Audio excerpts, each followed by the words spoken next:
Hollywood. Here's the game where knowledge is king and Lady Luck is queen. It's the Joker's Wild. And now, here's the host of the show, Jack Barry.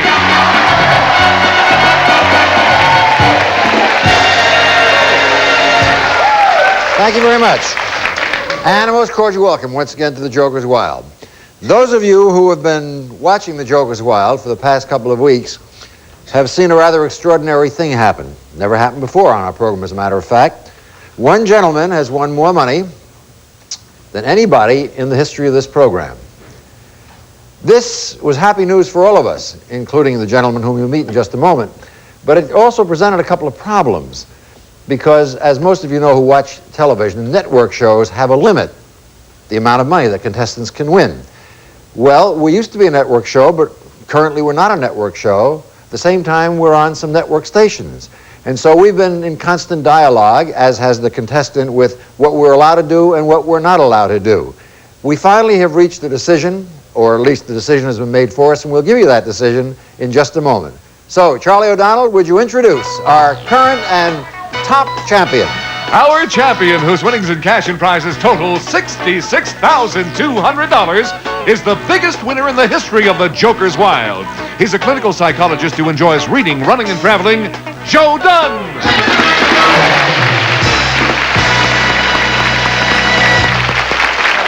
Joe, welcome back to the Joker's Wild. Thank you, Jack. Let me recap what you have been able to accomplish here on the Joker's Wild. You have appeared thus far on 9 shows. I think that's a record. You've played in 16 games against 16 opponents. I think that's a record. You won 3 cars. I'm not sure if that's a record. I think maybe somebody else did. But you were asked in these past 9 shows 66 questions. You answered 59 of them, and you missed only 7. And of course, you're winning a great deal of money and prizes. I think you deserve one terrific round of applause.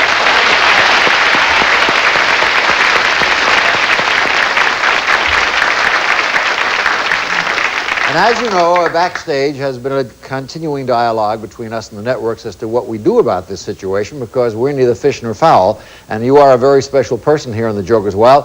As Charlie said when he introduced you, with the exception of the tournament winners, and that's very important. We've had some tournament winners who won a lot more.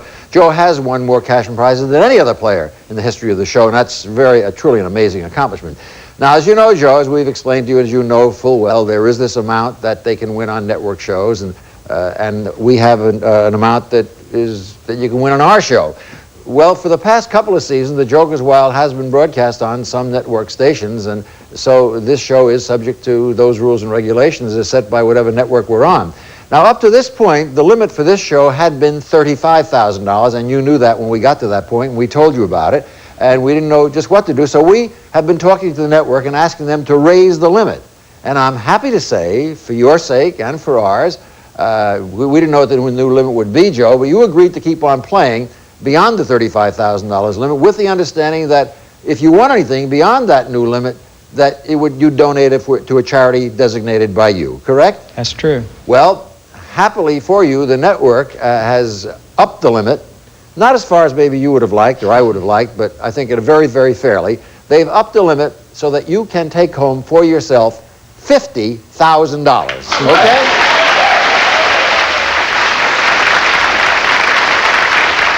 Now, that's up considerably from the $35,000.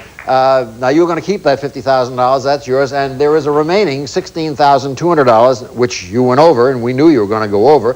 And you said you would donate it to your favorite charity. So, Joe, at this point, some charity is going to become very, very happy. They're going to get $16,200 in cash and prizes. Even I do not know. What charity are you going to donate it to? Well, after discussing it with my colleagues at the hospital, we've decided that the United Cerebral Palsy would be a worthwhile charity to donate. That's terrific.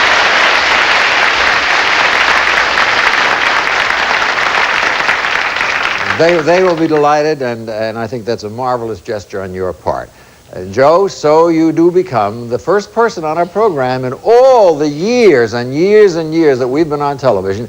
You become the very first person to retire from the Joker's Wild as an undefeated champion. What can you? You've said so many times that everybody treats you nicely, but what are your deep down emotions at this point, Joe?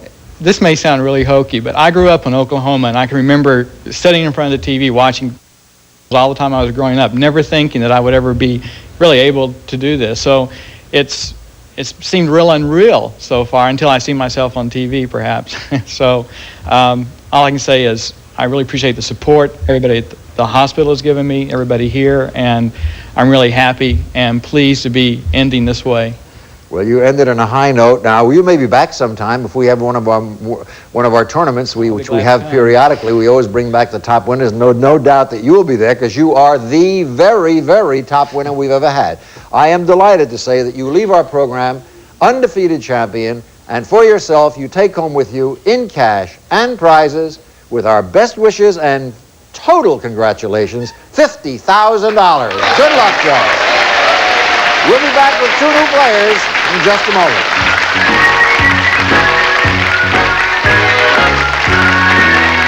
It's one day, one dose. Virtually everyone who applies. And so with memories of Joe Dunn ringing in our ears, we proceed with our Joker's Wild. Now, as all of you know full well who've been watching this show 8, 10, 12 years, however long we've been on, we always have a champion because somebody wins and then that champion stays on and plays the next player. But we don't have any champion now. Our champion is gone, retired, undefeated from the program.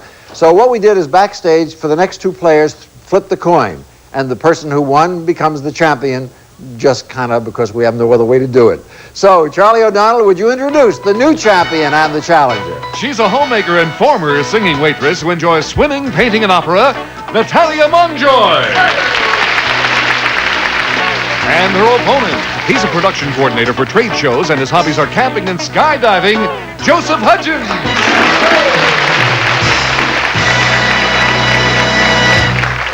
Nice to have you both with us here on the program. And Natalie, how does it feel to be a champion even though you didn't do anything yet? Fantastic. It's easy this way, isn't it? I feel that it's where I should stay, you know. Well, you will. All you have to do is win the game and you'll stay there. And if not, Joseph become the new champion. Joseph, you've been introduced to someone who does skydiving. I flew my own little plane for years and years as a hobby, but I'm always surprised that people can enjoy skydiving. You really enjoy it? Oh, yeah. Jack, it's the most fun you can have with your clothes on.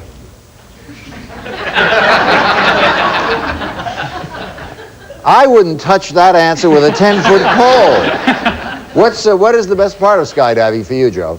Well, the free fall is really exhilarating, but there is absolutely nothing to compare with the sense of security you get when you look up and you see that fully opened and perfectly deployed canopy over your head. You feel secure when you do that, huh? Oh, yeah. You're the only person I ever knew who jumped out of a plane to feel secure. That must be a whole new feeling. Well, players, you are in the shadow of a man who really has been remarkable. And Natalie, you were here before. You didn't get a chance to play because we had to go through all this business with Joe. But we're nice to have you back. And now let's see who the new champion will be playing with these categories. They are the Presidents, followed by Disney. Then we have Where Am I? Want Ads, Mountains, and those are the categories. Because you are the champion, Natalie, you go first. Joe, the challenger always goes first. So, Joe, you give him a spin and good luck. Okay, I'd like some jokers, please. Mountain, Joker, and Where Am I? I'd like Where Am I for 100. It's 15:13, and I'm at a place called Charlotte Harbor when a tired, old-looking Ponce de Leon wades ashore and asks me directions to the nearest fountain. In which state am I? Florida. Yes, future state. Of course, you have $100. Okay, Natalie, as the champion, you go second. Give him a spin. Where am I? Mountains and Disney. I'll take Disney for 50, Jack. Disney's Mickey Mouse had a silly canine friend named Goofy, as well as a pet pooch of his own. Name Mickey Mouse's marvelous mutt. Pluto. Right, you have $50. Incidentally, I've been calling you Natalie. It's actually Natalia, isn't it? That's right, it is. Okay. All right, your spin, Joe. Okay. Mountains, Disney, and a Joker. Jack, I would like Disney for 100. One of Disney's most creative cartoons, Teen Mickey Mouse and Leopold Stokowski. Mickey starred as the Sorcerer's Apprentice, and Stokowski conducted the music. Name that film. That was Fantasia. Right, and a fantastic film, too. You have $200.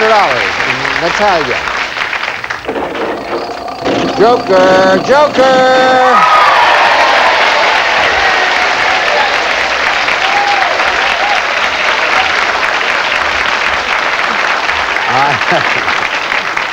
I am tempted to say done like a true champion, except that you're not a true champion. But now you could become by picking one category, answering a question that would legitimately make you the champion. I'll take Disney. Okay, correct answer brings you to $500, wins you the game.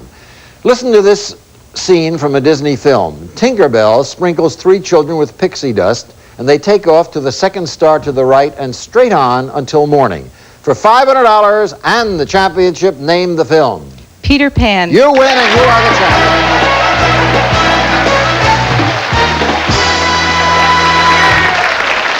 Congratulations, Natalie. That makes you officially the champion. You do have $500, and we'll give you a chance to play against the devil in just a moment. Joe, sorry we couldn't make you the champion as well. You played like a champion, but backstage will be some nice consolation prizes. A nice hand for